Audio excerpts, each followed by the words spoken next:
1, 2, 3. Nobody heard you. 1, 2, 3. Yay! Hanan Nalvi. Where are you from? I am from Los Angeles. Los Angeles. What brought you with the ZOA? I'm very interested in Israel activism and stuff, and it's nice to have a trip that I agree with politically. And interesting enough, my family originally is from Hebron.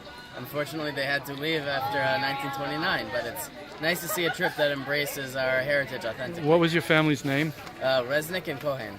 Resnick and Cohen, and they left before the riots. After the riots. Yep, but they survived. Yes, to the best of my knowledge, most of them survived. I'm not sure about the end. And what are you going to take? What are you taking back with you from this to share with people in the States? It's very important because everyone talks about Israel and they talk about the Tel Aviv, they talk about the beaches and what they saw in Taglit, but the cave over here, this is real Israel, this is authentic, and Israel without Hebron is not in Israel at all. It's the heart of our country, and Jews in America and all over the world need to learn about this. Toda rabah.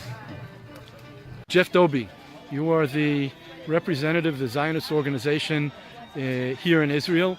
You just brought a group of 36 students from the United States here. Why? Why?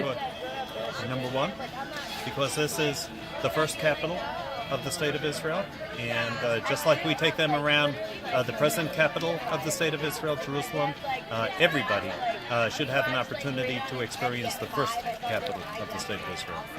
And when these kids leave here, okay, not just with that historical perspective, which of course is natural and aleph bet, when they go back to the States to work, what do you want them to do? What's your goal?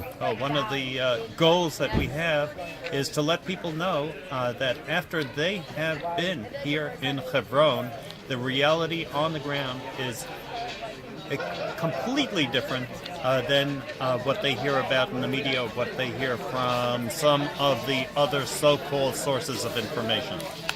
And so you hope that they'll go out and disperse this information throughout. I'm hoping that they are going to go back with the real information that you provided for them, David, as opposed to the misinformation and disinformation that they get about Hebron from other sources. Tanwit, generally speaking, what does the ZOA do in Israel?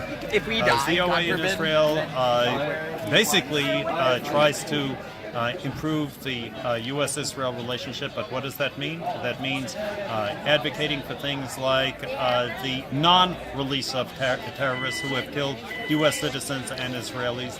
It means bringing members of Congress together with members of Knesset and helping them understand and learn about things that they don't hear about or see in the United States. That is basically our mission here. Jeff, good luck. Thank you. Thank you. Your name is Chloe what? Valerie. Where are you from? New Orleans. New Orleans to Hebron. And what do you think about Hebron? I think it's amazing. It's a profound place. It's like, I was telling my friends earlier, it's a lot to take in, but it's definitely fun and I would love to go back. And what are you going to do with all of this when you get back to the States? I think I'm going to try to educate and advocate for Israel as much as I can, and especially try to educate people about the indigenous people's status of the Jewish people, here, because I feel like that's not talked about a lot. It needs to be emphasized and it needs to really be stressed, especially on college campuses, because I feel like students who want to join a cause are particularly attracted to like sort of indigenous people's movements, and I feel like if we took those words and attached it to this, it would be perfect. It would be a good message. That's great. Thank you very much.